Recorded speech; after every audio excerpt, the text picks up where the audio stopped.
ایک اہم ترین موضوع جو پورے شرق و غرب میں اس وقت اہم ترین موضوع ہے اور وہ ہمیں پتہ ہونا چاہیے، اور اس موضوع کا جو پرابلم ہے وہ آیا ہے کتب اہل سنت سے، اور وہ لوگ بھی اب وہی جواب دینے لگے ہیں جو ہمارا جواب تھا۔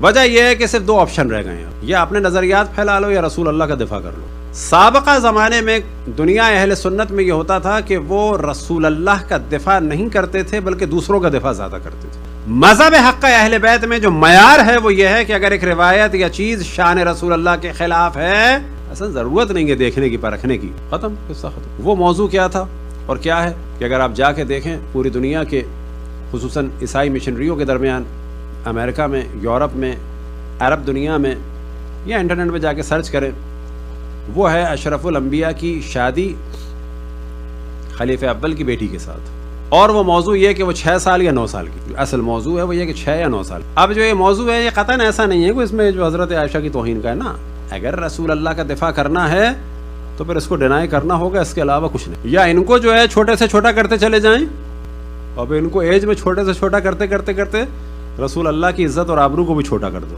یا بالآخر صحیح بتانا ہوگا تاکہ اشرف الانبیاء پہ تہمت نہ لگے۔ اور یہ ذمہ داری یاد رکھیں کون ادا کرے گا؟ شیعوں نے ادا کی تھی، شیعوں ہی کو ادا کرنا ہے۔ اب وہی والے سارے ڈسکشن جو شیعہ کر چکے تھے اب بعض اہل سنت بھی کر، اور خود ہم نے بھی 1.5-2 سال پہلے اس کو ڈسکس کر کے یوٹیوب میں بھی کیا۔ اس کے بعد جو ہے ہم نے دیکھا کہ اور جگہ سے بھی اسی کو لوگوں نے جو ہماری گفتگو ہے اس کو انہوں نے نقل کیا، اور ہمارا کام ہی یہی ہے کہ اہل بیت کا دفاع ہم کریں، اشرف الانبیاء کا دفاع ہم سے زیادہ کون کرے گا؟ ہمیں کسی سے کوئی شکوہ نہیں ہے، ظاہر ہے کہ اہل بیت ہی اشرف الانبیاء کے جانشین ہیں، اور اہل بیت کے ماننے والے ہی رسول اللہ کا دفاع کریں گے، کوئی اور تھوڑی کر سکتا ہے۔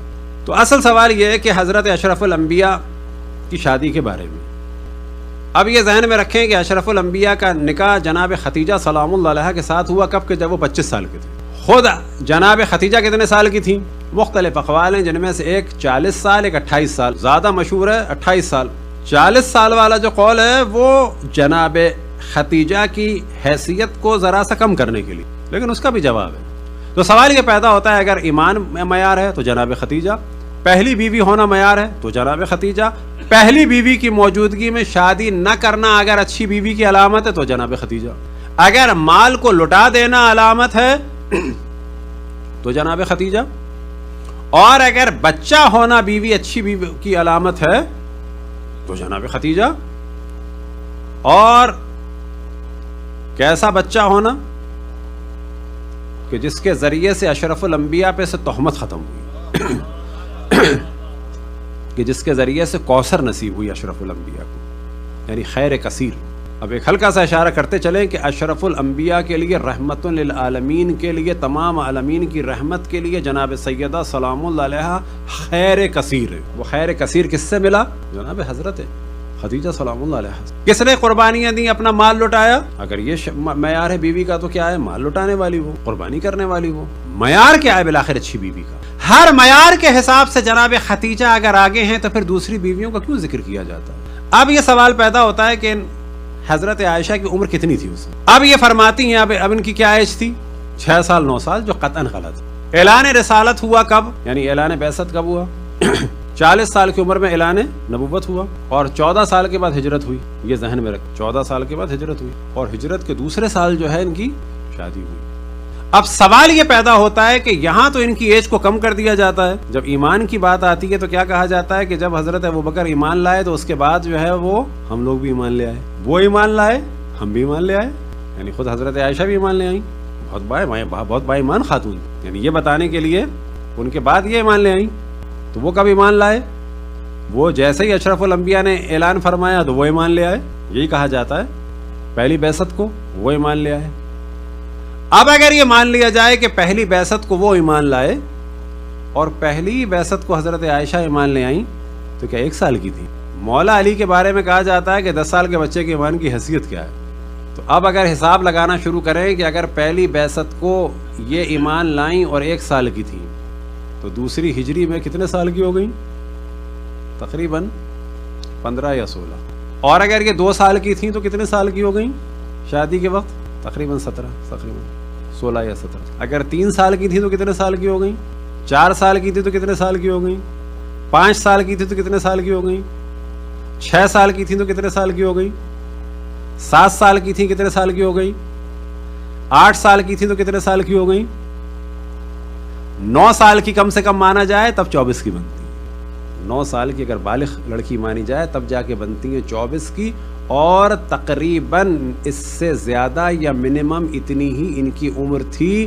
وجہ یہ ہے کہ ان کی پہلے شادی ہو چکی تھی جبیر بن مطعم سے. جبیر بن مطعم سے شادی ہو چکی تھی. اب یہ بیان کیا جاتا ہے کہ جبیر بن مطعم سے شادی ہو چکی تھی. معاذ اللہ اشرف الانبیاء نے مطعم سے کہا، معذرت ان کے والد سے کہا کہ مجھے تمہاری بیٹی چاہیے. یا پھر اشرف الانبیاء کی ذات کو خراب کیا جاتا ہے یہ بتانے کے لیے کہ یہ بہت اچھی تھی.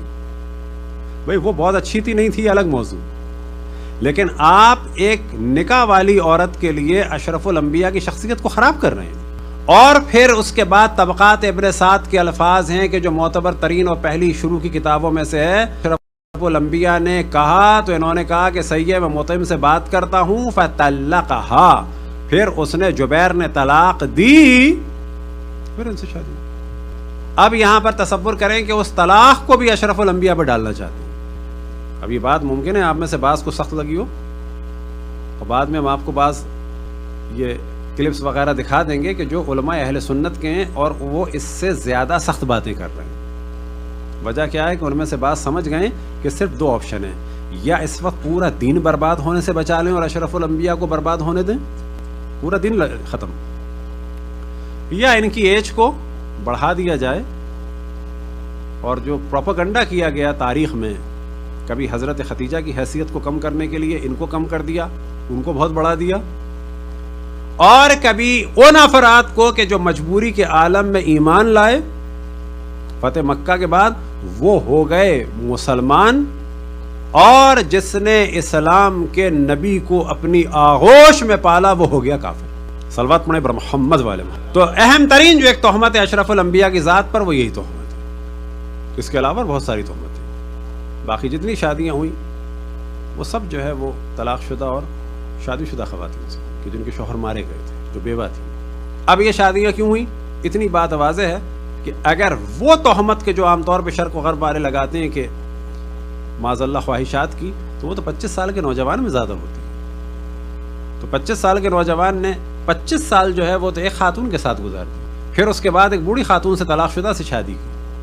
بعد میں جتنی شادیاں ہوئیں وہ در حقیقت وہ جو ٹرائبل نظام تھا، اس نظام کی خصوصیت یہ تھی کہ جب ایک قبیلے سے شادی ہو جائے تو جتنے اس قبیلے کے طرفدار ہیں وہاں سے شر رک جاتا تھا کہ ہمارا تعلق ان 25 قبیلوں سے، ان 25 قبیلوں کی جہاں جہاں شادیاں ہوئی ہیں ان کے خلاف ہم سازش نہیں کریں گے. ٹرائبل نظام کو اگر سمجھنا ہے تو شادیاں کلیئر ہو جائیں گی.